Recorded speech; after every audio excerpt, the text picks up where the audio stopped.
Hello everyone, welcome to Economics by Vishan Arpita. So in this lecture series of UGC NET Economics, आज हम next set of 20 questions की बजाय 30 questions करेंगे because in this question paper there are only 50 questions. So I'll cover all 30 of them in this particular video of mine. Also, if you are new to this channel, don't forget to subscribe because whenever I'll put a new video, you're going to get notified for the same. So let's start with 21st question. 21st question says, what is Brand's explanation for underdevelopment in Asia, Africa and Latin America? So the answer for this is all of the above. इसमें monopolistic business from abroad भी होता है, conservative ruling, coalitions भी होते हैं, weak domestic middle class भी include होता है. All these things are there in the model itself. ठीक है, let's move to question number 22. 22 में the benefit theory of allocation of tax burden किसने दी थी? तो this was given by लिंडाल ने दी थी हमें ये. नेक्स्ट क्वेश्चन देखते हैं. 23rd question, consider the following oligopolistic market structure, economies of scale. So ये दोनों जो है they are in the same market structure. Oligopoly में इकोनॉमीज ऑफ स्केल रहता है, so both of them is correct. So इसमें पूछा एसेंशियल फीचर रोसेंस्टीन रोडन में दोनों चीज़ें होती हैं. ओलिगोपोलिस मार्केट स्ट्रक्चर एज्यूम किया जाता है, there is lot of economies of scale. So इसका फीचर है, ये दोनों ही इसके फीचर हैं, एसेंशियल फीचर्स हैं for the Rosenstein Rodan approach of development में दोनों होते हैं. So you can just memorize it if you don't know the theory. Also इस थियरी को अगर जानना है तो there is a video of mine on my channel with the name of Rosenstein रोडन. So you can go and search it and you'll get it and you can see the entire concept. It's there on the channel itself. ठीक है, so the answer is both A and B is the correct answer. Next question की तरफ बढ़ते हैं. Next question says, if the marginal propensity to consume is equal to average propensity to consume for all the levels of income, then the corresponding consumption function will be. So जब हमारा marginal product of consumption equal है average marginal propensity to consume जो है MPC is equal to average propensity to consume, तो for all the levels of income then the corresponding consumption function will be. Corresponding consumption function क्या होगा? A plus b y, C equals to B y कि C equals to B y square कि C equals to A plus b y square. So the correct answer is C equals to B Y. Second is the correct answer. Okay, so let's move on to the 25th question. 25th question says, which of the following good is covered under GST as on 1st July 2017? So कौन सा good जो है इसमें cover होता है? That is high speed diesel जो है इसमें कवर होता है. ठीक है, 2017 का. It's a very old question.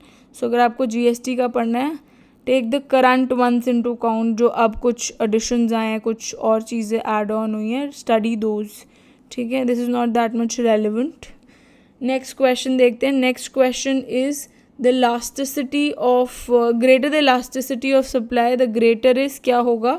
Greater is the incidence of tax on buyer, incidence of tax on seller की impact of tax on seller की impact of tax on buyer. So इसका जो करेक्ट आंसर है that is incidence of tax on buyer. Buyer के ऊपर ज़्यादा अगर elasticity और सप्लाई जो है वो ज़्यादा है, सो इंसिडेंस ऑफ टैक्स जो है बायर के ऊपर ज़्यादा पड़ेगा. इसको मैं आपको डायग्राम के थ्रू एक्सप्लेन करती हूँ. अगर ये नॉर्मल डिमांड कर्व है और ये हमारा सप्लाई कर्व है, और सप्लाई कर्व जो है that has a higher elasticity, मतलब इट इज़ हाईली इलास्टिक. तो अगर this is the mid part, अगर हम इसको डिवाइड करेंगे तो आपको इससे पता चल जाएगा कि इंसिडेंस मतलब बेसिकली इसकी सब जो इलास्टिसिटी है, तो ये तो स्लोप्स हैं कि कौन सा अगर हाईली इलास्टिक है या कम इलास्टिक है, तो उससे आपको पता चल जाएगा कि इंसिडेंस ऑफ टैक्स किसके ऊपर ज़्यादा पड़ेगा. ठीक है, नेक्स्ट क्वेश्चन देखते हैं. Next question on 27 says the ability to pay principle of taxation is logically most consistent with the nominative notion of. किसके साथ सबसे ज़्यादा कंसिस्टेंट है? Is it tax neutrality, horizontal equity या वैल्यू एडेड टैक्सेशन या fourth vertical equity? So the fourth is the correct option. Vertical equity is the correct answer. Next question देखते हैं 28th question. Principle of maximum social advantage is concerned with, principle of maximum social advantage किसके साथ concerned है? Taxation only, public expenditure only, public debt only, की both taxation and public expenditure? तो जो correct answer है that is both, taxation and public expenditure both जो हैं वो करेक्ट आंसर है। तो जो principal of maximum social advantage वो किसके साथ कंसर्न है? Both taxation and public expenditure.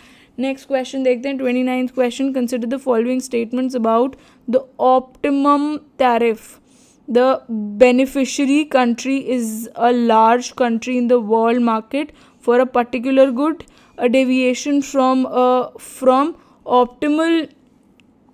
optimal tariff will lead to fall in welfare. तो इसमें पूछा हुआ है कौन सा स्टेटमेंट जो है about the optimal tariff consider करें अगर हम, तो उसमें से कौन सा जो है वो करेक्ट है? Is it the beneficiary country is a large country in the world, beneficiary country सबसे ज़्यादा बड़ी होती है in the world, for a particular good, या deviation from the optimal tariff will lead to fall in the welfare. So दोनों जो हैं they are the correct option.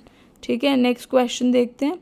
Next question says which of the following is a distinctive implication of new trade theory developed by the Melitz as different from the new trade theory? So जो correct answer है that is trade increase the average productivity as more productive firms expand. जैसे trade जो है वो increase करता है जैसे average productivity जो है एज मोर प्रोडक्टिव फॉर्म्स जो है वो एक्सपैंड होती है, तो ट्रेड जो है वो इंक्रीज करता है। So first is the correct answer. Next question देखते हैं। The conjecture that inequality of income first increase with development and then decrease with further development, कि inequality जो है वो increase होती है जैसे development होती है initially, but वो decrease हो जाती है जैसे development बढ़ जाती है। So it is an inverted U shaped. So this hypothesis has been supported by all the empirical studies. गलत है ये। It is supported mainly by the cross sectional study and not by the time series. This is the correct option. ठीक है, next question देखते हैं। The ultimate effect of invisible hand of Adam Smith is that in a competitive economy every one benefit if each act in his और own interest. ठीक है, next is will increase their profit in the free market, should act to maximize economic growth, should act to promote public interest. So जो correct answer है that is benefit अगर हर एक जो है वो एक्ट करता है अपने खुद के हिज और हर ओन इंटरेस्ट के लिए, so it benefits. Next question देखते हैं 33 क्वेश्चन। मैच द फॉलोइंग है the two list given, list 1 and list 2, investment criteria और इकोनॉमिस्ट है। टाइम सीरीज क्राइटेरिया है, ये किसने दिया था? सो जो टाइम सीरीज क्राइटेरिया था that was given bye A.K. Sen. Social marginal productivity criteria जो था that was given bye A.E. काहन ने दिया था ये हमें। The marginal growth contribution criteria जो था that was given by Otto Eckstein ने दिया था। And the marginal per capita investment criteria जो था that was given by Galenson Leibenstein ने दिया था ये हमें। ठीक है, सो इसके अकॉर्डिंग जो करेक्ट आंसर है that is third. Next question देखते हैं। Next question is 34th question. अगर central bank prediction, if the central bank prediction of the growth model of Solow is valid, अगर वो वैलिड है तो per capita real GDP difference among the national will increase, उनके बीच का difference जो है वो इंक्रीज करेगा। Per capita real GDP difference among the nations जो है वो डिमिनिश करेगा। या economic freedom as measured by the heritage foundation index जो है वो डिक्रीज करेगा। या लास्ट कि जो पॉपुलेशन ग्रोथ रेट है इन रिच कंट्रीज जो है वो इंक्रीज करेगा। सो जो करेक्ट आंसर है दैट इज, अगर सेंट्रल बैंक कुछ प्रिडिक्शन करता है the growth model of Solow model तो वो वैलिड होगा जब पर capita real GDP difference among the nation जो है वो डिमिनिश करेगा। ठीक है, नेक्स्ट क्वेश्चन देखते हैं। Next question is consumption function दे रखा है, आय दे रखा है हमें। आइस कर्व की इक्वेशन, आइस कर्व की इक्वेशन क्या होती है, सी प्लस आई, सी क्या है 0.75 वाई, आई क्या है, आई इज 1110 माइनस 0.25 आई, ठीक है। सो वाई इधर हो गया, y y will take it to one side, so 0.25 y is equal to 110 minus 0.25 I. इसको आप डिवाइड करोगे, so what you get is 110 minus 0.25 I divide by 0.25। So जो करेक्ट आंसर है दैट इज थर्ड, ये 1 ही हो जाएगा cut के, and this will be 440। So this is the correct answer. Next question देखते हैं, 36 question, which of the following sector the employment elasticity has been estimated to be greatest than one during the period 2004-5 to 2009-10। सो सबसे ज़्यादा employment elasticity जो सबसे ज़्यादा कौन से sector की एस्टिमेट करी गई है, that is construction. So construction is the correct answer. अब अरेंज द फॉलोइंग करना है इन द क्रोनोलॉजिकल ऑर्डर। सो सबसे पहले क्या आया था, महान लोबिस, ये तो सबको पता ही है। फिर उसके बाद आया था डिक्लेरेशन ऑफ प्लान हॉलीडे। फिर the other thing that came in that was the rolling plan, introduction of rolling plan, and then the inclusive growth strategy. So accordingly the answer that is correct is second, कि सबसे पहले महान लोबिस आया था, महान लोबिस के बाद डिक्लेरेशन प्लान हॉलीडे की हुई थी, फिर introduction of rolling plan, and then inclusive growth strategy. Next question देखते हैं। Next question 38th question, which among the following statement is true in relation to Indian economy during period 2014-16? So export have been buoyant, private capital investment happened at BRICS, कि both 1 and 2 are true. So इसमें statement in relation to Indian economy during 14-15, अब 14-16 इतना वैसे relevant नहीं है, आप relevant वाला जो इकोनॉमिक सर्वे है उससे पढ़ना, बिकॉज इंडियन इकोनॉमी के चांसेस ज़्यादा हैं कि वहीं से ज़्यादा क्वेश्चंस पूछे जाएंगे, या जो रिलीफ फंड जब अनाउंस हुआ था वहाँ से क्वेश्चंस ज़्यादा बन सकते हैं। और you can refer to the budget of 2020-21। So most probably वहीं से क्वेश्चंस उठ के आते हैं। This is just I am discussing, so I will tell what is the correct answer. So exports जो हैं have been buoyant and the private capital investment happened at a BRICS space. So third is the correct option. Next question देखते हैं, the code used under GST for classification of good is NIC, बिल्कुल गलत है, GSTN बिल्कुल गलत है, ITC बिल्कुल गलत है, HSN जो है that's the correct answer. Next question देखते हैं, if the CPI that is consumer price index based inflation rate in a country is given as, अगर वो हमें गिवन है तो ट्रेंड जो है वो क्या डिस्क्राइब कर रहा है, 2017 में 2 था, 2016 में 5, फिर 6, फिर 7, फिर 9। सो इसका जो द ट्रेंड जो है वो बेसिकली डिस्क्राइब करता है डिसइन्फ्लेशन को, ठीक है। नेक्स्ट क्वेश्चन देखते हैं, which among the following statements, which of the following states has the smallest percentage of urban population as per the census of 2011? सबसे ज़्यादा जो है smallest percentage of urban population जो है that's in हिमाचल प्रदेश, ठीक है। नेक्स्ट क्वेश्चन देखते हैं, if the price data for 1980 and 2000 are given and the quality data are given only for year 2000, then which type of index number taking 1980 as the base year can be constructed? तो last year को जब हम account में लेते हैं it is always last year's index. अगर हम present का कोई ईयर लेते हैं then it's a past years. जब हम दोनों का मल्टीप्लाई करके अंडर रूट लेते हैं then it is Fisher. So हम 2080 ले रहे हैं in comparison to 2000, so last years, ठीक है। So that's there. Next question देखते हैं, अगर दो इवेंट्स हैं ए और बी और they are mutually exclusive, then which one of the following is correct? So a plus b is equal to probability of a plus probability of b, probability of a into b is equal to probability of a into probability of b. Second is probability of a b is equal to probability of a divided by probability of b. Probability of a divided by b is equal to probability of a minus probability of b. So जिसका correct answer है that is probability of a plus b is equal to probability of a plus probability of b. So mutually exclusive event is this. Next question देखते हैं, अगर sample जो है वो 100 का है, is to be taken from the population of 1000 farmers consisting of marginal farmers, large farmers, which of the following will be the most appropriate sampling method? सबसे ज़्यादा अप्रोप्रिएट सैम्पलिंग मेथड कौन सा होगा? उसमें से हम स्मॉल और मार्जिनल लार्ज फार्मर्स को ले रहे हैं. So in that case it will, क्या वो सिंपल रैंडम सैम्पलिंग होगा? नहीं. क्लस्टर सैम्पलिंग होगा? नहीं. स्ट्रैटिफाइड रैंडम सैम्पलिंग जो है दैट्स द करेक्ट ऑप्शन.